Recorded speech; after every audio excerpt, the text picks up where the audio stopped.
Okay, ask. Sorry. Great, sir.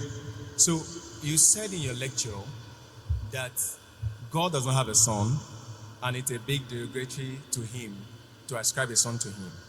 And you even said how people should react if something derogatory is said to probably our parents. But I want to go into, first of all, the clarity about God having a son or not. And I discovered from checking the Quran, maybe we'll pick it one after the other to see some of the things that Quran says and be able to say, like Quran chapter 39 verse 4. I want to read it, but anybody can also read it. Quran chapter 39 verse 4.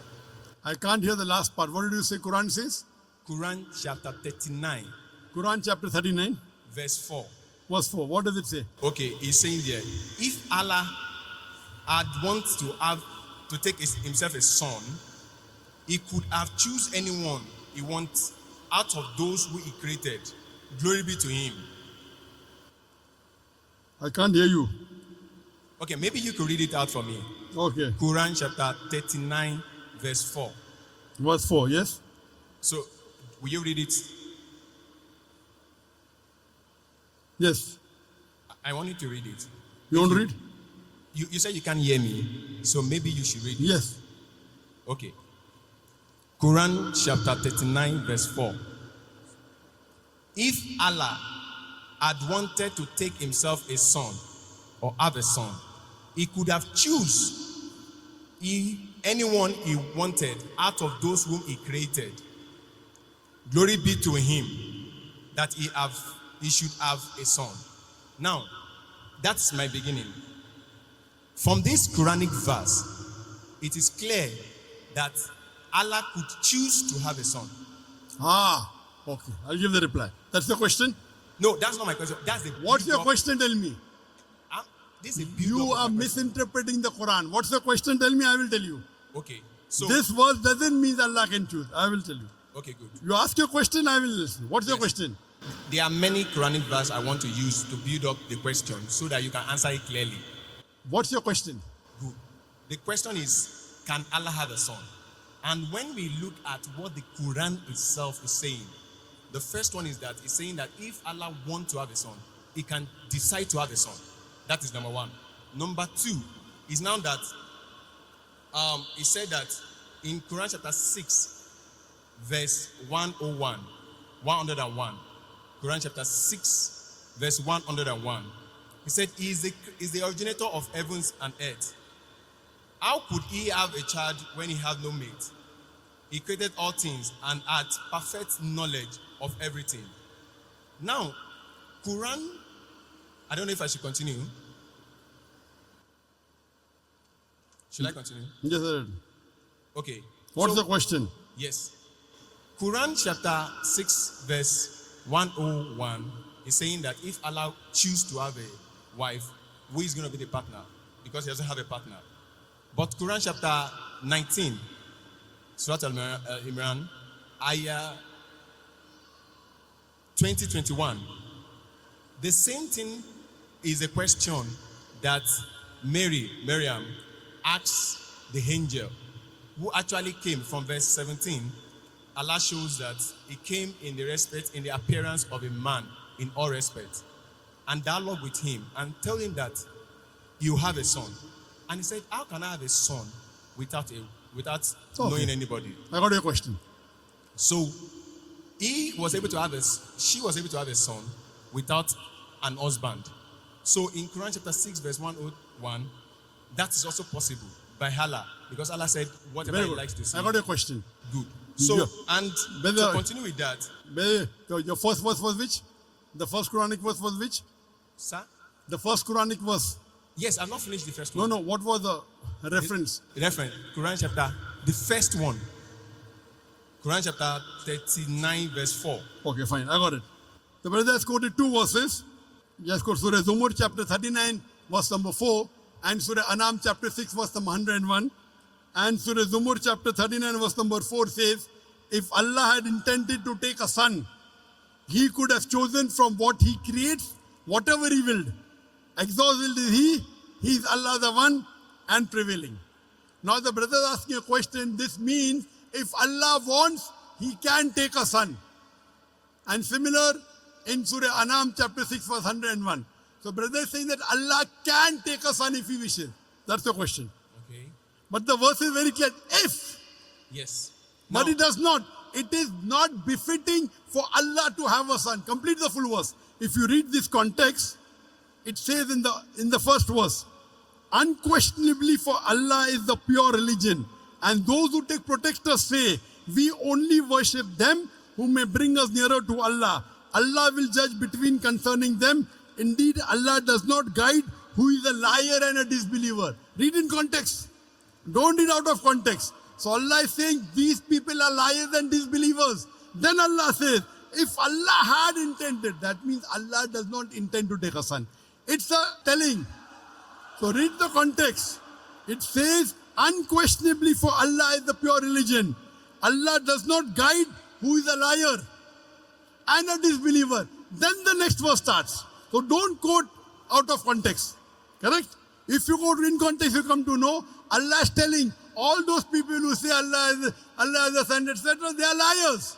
And then Allah says, if Allah had intended to take a son, he could have chosen from what he creates, whatever he willed. Exalted is he. That means he's far above having a son. okay. So this, let me complete. You ask the question, now listen to my answer. Don't interrupt. Understand? Yes, sir. You don't understand the Quran. Here Allah is saying they are liars. So what you are doing, you are taking a verse from the Quran out of context and trying to misguide. In context it says that this is all nonsense. These people are liars. And even the next verse. So from here we come to know, if Allah wanted, he could have done. Allah is far superior than this. Then coming to your next verse of Surah Anam, chapter number 6. Verse number 101. It says, he is the originator of the heavens and the earth. How could he have a son when he does not have a companion? The Quran says, how can Allah have a son when he doesn't have a wife? Allah is giving the answer. How can Allah have a son when he doesn't have a companion? And he's created all things. When he's created all things, he doesn't require a companion. We were created. He is uncreated. So Allah is saying, how will Allah have a son when he does not have a companion? He created everything. So this verse is very explicit. Allah cannot have a son. There's another verse in the Quran which says, if Allah had a son, I would be the first person to bow. Quran says, if anyone says Allah has a son, tell them I'll be the first person to worship him. That doesn't mean Allah has a son. There's a verse in the Quran that if Allah had a son, tell them I would be the first person to worship him. That means Allah cannot beget a son. Lam yalid wa lam yulad. The whole Quran should be read together. You can't take out of context. Quran is very clear cut in Surah Ikhlas, chapter number 112, verse number 1 to 4, which says, Qul huwallahu ahad. Say he's Allah one and only. Allahu samad. Allah the eternal and absolute. Lam yalid wa lam yulad. He begets not, nor is begotten. Walam yakul lahu kufuwan ahad. There's nothing like him. So this is the definition of Allah. First you have to know the definition of Allah and then try and read the other verses of the Quran. You can't read out of context and try and misguide the people. Allah is telling in this verse, there are people who are liars who will say this. Okay. So, let me finish. What okay? You ask the question, you have to listen to my answer. This is no debate session. Yes. I want you to just I have not clarify finished the more answer. with the Quran I chapter have not 19, finished the answer. verse 20 to 21. I have not finished the answer. Okay, sir. Continue, sir. Do you understand English? Continue, sir. I understand. Why not? I do understand it. You can hear me, I cannot hear you because the speakers are there. Sorry. Correct? So let me finish the answer. Okay, So the definition of Allah is in Surah Ikhlas, chapter number 112, verse number 1 to 4, which says, Qul huwallahu ahad. Say is Allah one and only. You cannot get me also, okay, this verse of the Quran says that Allah is two. Then there will be a contradiction. And there is no contradiction in the Quran. Allah says in Surah Nisa chapter 4 verse 82, أَفَلَا يَتَدَبَّرُونَ الْقُرْآنَ وَلَوْ كَانَ مِنْ عِنْدِ غَيْرِ اللَّهِ لَوَجَدُوا فِيهِ اخْتِلَافًا كَثِيرًا. Do they not consider the Quran with care? Had it been from anyone besides Allah, there have been contradictions. So number one, there is no contradiction in the Quran. So you assuming that Allah can is nonsense. It says, if Allah wanted, that if Allah doesn't have a companion, how can he have a son? That does not mean that he has a son. Now coming to your question of Surah Maryam. In Surah Maryam chapter number 19, when Archangel Gabriel comes and asks Mother Mary, Maryam alayhi salam, you shall have a son. She replies, how shall I have a son when no man has touched me? How shall I have a son when no man has touched me? The reply given by Archangel Gabriel is, وَإِذَا قَضَى أَمْرًا فَإِنَّمَا يَقُولُ كُنْ فَيَكُونُ. If Allah decrees the matter, He just says be and it is. So when she says, normally yes, for having a son, you have to procreate. For having a son, you have to procreate. But the reply given by the Archangel, if Allah decrees, if Allah wills, but Allah does not will. Allah can create Adam alayhi salam without father and mother. He created Eve with a man without a female. He created Isa alayhi salam with a mother without a father.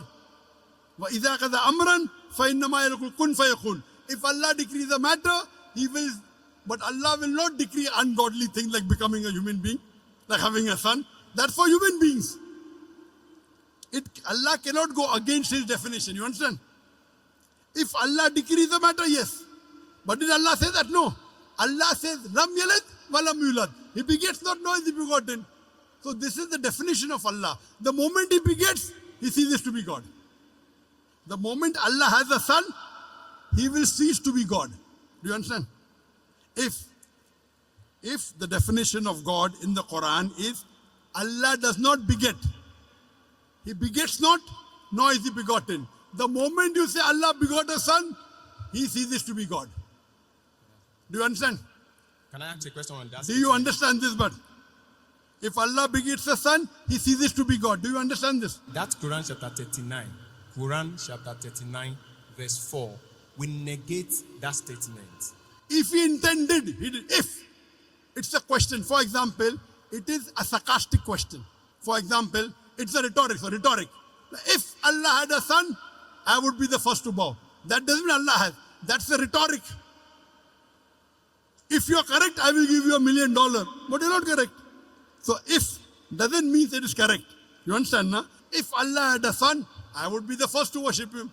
Allah doesn't have a son. So you don't understand English correctly. Because you don't understand English correctly, you are trying to say something and quoting out of context. First of all, you quote a verse out of context. If you quote a verse out of context, it will misguide the people. I got the correct context. Do you understand? Do you understand that you quoted out of context? Yes or no? If you want me to quote it from the beginning, I can quote it. It does Sorry? not matter. If you want me to quote it from the beginning, like from You have the to. verse earlier, You have to. I can. We did not. Okay, that's not a problem. You did a mistake. Okay, You did a very mistake. easy mistake. Yes. You have to apologize. Okay. You know, if I say, Quran says Jesus is God. Say that Do you again. know that? Quran says Jesus is God. Okay. Do you know that? Out of context. Okay. Wait. Quran says in Surah Maida chapter 5 verse number 17, no full context. لَقَدْ كَفْرَ الَّذِينَ قَالُوا إِنَّ اللَّهَ هُوَ الْمَسِيحُ ابْنُ مَرْيَمَ. They are doing kufr. Those who say Jesus is God. Yes, I So agree. Jesus is God is there in the Quran, but out of context. The context is they are blaspheming. They are blaspheming those who say Jesus is God. Yes. They are blaspheming. Blasphemy, not blasphemy. Why not? What is blasphemy? Is to ascribe, even according to Islam, is to ascribe another God to God. So if you quote out of context, it is devilish. Okay. If you did it purposely, it is devilish. Okay. So you have to always quote in context. You can't just quote half. Now your question is over. No. I already answered your question. Wait. Don't say no. You gave 3 references of the Quran. I'm saying You I gave was 3 being references told- of the Quran. Please, sir. Surah Zumur chapter 39 verse number 4. I've not Surah finished with the Anam list. Surah 6 chapter 6 verse number 101. No, that's not the And all. Surah Maryam chapter number 19. I answered all those three. I have not finished on that. I was still quoting when you decide You to cannot, answer this it. is not a debating section. If you want Yes. to debate, you hire a hall, I will send my student to debate you. No debate, no debate. It's a question answer Can I session. just add the last verse. Quran chapter This 21, is a verse question 91. answer session. You have That, to go that beyond the queue. concludes the question. Quran chapter 21, verse 91. Which And one? Quran chapter 21, verse 91. 2191. Yes. And my question, to conclude that number one question, which I've Okay, said, this is the last. This is the last reference you're giving. It's just number 2191. Okay, what does it say? now he's saying there that Allah. Do you agree that you made a mistake in the first two verses? Say yes. Say Otherwise, again. the answer I gave. Now, are you convinced that the first two verses doesn't say that Allah can have a son? Do you agree or not? He said if he wants to have a son. If doesn't mean, if I say, if you are right, I will give you $1 million, does it mean you are right? That means it's not If you I to say decide, it's if not me you to are- decide, it's Allah to decide. If Brother, Allah wait, listen, wants, listen, wait, not me, not you, wait. not anybody. Don't talk when I'm talking. Wait, Don't talk when I'm talking. no Do you problem. understand English? Why not, sir? Do you understand English? Okay. Why not? I'm speaking English. I think you can't understand English. I understand. Then why are you breaking the rules? In question and session, you cannot interrupt. You cannot talk in between. Do you know that? Because I've You not finished cannot. the See, list now, of the question. again, you're talking. Okay. Is this a debate or is it a question answer It's a session? question, sir. So once you ask a question, you have to keep quiet. Okay. Thank you. You Christian missionaries, you're a Christian missionary. I mean, what? Are you a Christian missionary? I'm a Christian. I'm a Christian. Ah. I'm a Christian. Are you a Christian missionary? I'm a Christian. Are you a missionary? I'm a Christian. I'm just Are you a father or a pastor? Say that again. Are you a father or a pastor or a... No, I'm a Christian. Oh, you're afraid to tell your identity. Okay. You told 2191. Yes. I've only quoted the verse. I've not said my question in it. So if you permit me to say my question so that you can explain it. Quran chapter 21 verse 91. So my question there is it, and it's in that build-up of that other questions, is that from that verse, Allah said he is the one who sent his angel Jibreel to go and breathe his spirit into the private part of Mary. Now, I looking at it, even humanly speaking, that if I do anything to the private part of a woman, anything that comes out of it, I am responsible for it. Now, if it is Allah that sent his angel to take his spirit and breathe it into the Mary, then Allah is responsible for that child. Understood. And that child is son of Allah. Likewise, like if I did that to a woman, is my son. Okay. Did you understand my first two answers, yes or no? Yes. I will give this answer. Thank you, So sir. first two answers you understood. I understand. That you were wrong. I None- understand. I understand. You understand? Very good. So first two answers is agree that Allah. Now I'm coming to the last. Now you don't reply back, please. This is a question answer session. He did not tell the verse. The verse of the Quran of Surah Anbiya chapter 21 verse number 91 says, and mentioned the one who guarded her chastity. So we blew into a garment through our angel Gabriel, and we made her and her son a sign for the worlds. He is saying that Allah subhanahu wa ta'ala has blown his spirit into Isa alayhi salam. Correct? Yes, sir. I agree with it. Do you know Allah says in the Quran in Surah Hijr chapter 15 verse 29, Allah blew the spirit into every human being. Quran says. Does it mean I'm God? Does it mean you're God? You don't understand the Quran. Allah says in Surah Hijr chapter 15 verse 29, Allah has blown the spirit into every human being. Allah says in Surah Sajda chapter 32 verse number 9, here blowing spirit means Allah has put his knowledge into every human being, including Isa alayhi salam. Now the problem is you read one verse, you don't read the full Quran. Have you read the full Quran? Have you read the full Quran? I've read as much Have as you I can. read the full Quran cover to cover? Have you read the full Quran? As much as I can. As much as I can. He could read only 5 verses No. or 10 verses. No. As much as I can means what? You are afraid to tell that, sorry, I have not read the complete Quran. This is trying to beat around the bush. Now please don't answer. Your question is over. I've already answered your question. Now don't talk. I'm completing the answer. This brother came to deceive the people. As much as I can. He's afraid to say, I read 100 verses or 200 verses or 1,000 verses. As much as I can. These are the ways the Christian missionaries, they try and attack. Good example a brother has given here. How I gave in my talk, they come and knock at the doors. Now normal Muslim would have got scared. Quoting verse out of the context. This is a very good example you have in Nigeria. This brother is coming here trying to deceive the Muslim audience. The first two agreed. Do you agree that the Quran says Allah has born the spirit in every human being? So every human being is God, according to you. He breathed the spirit to Mary in a private part. To all human beings, he just that is what the Quran says. Quran chapter 21, verse 91. Everybody can read it. Quran chapter 21, verse 91. Don't waste your time. Go and sit down. Go and waste our time. You don't want to give the answer. You're afraid. You're afraid to say that I did not read the Quran as much as I can. You are trying to go on the internet, pick up verses of the Quran out of context and trying to deceive the people. When you want to read the Quran, read the complete Quran. Read the complete Quran and then say, that's the reason they pick up verses. They are being trained. They are being trained by missionaries how to ask questions out of context.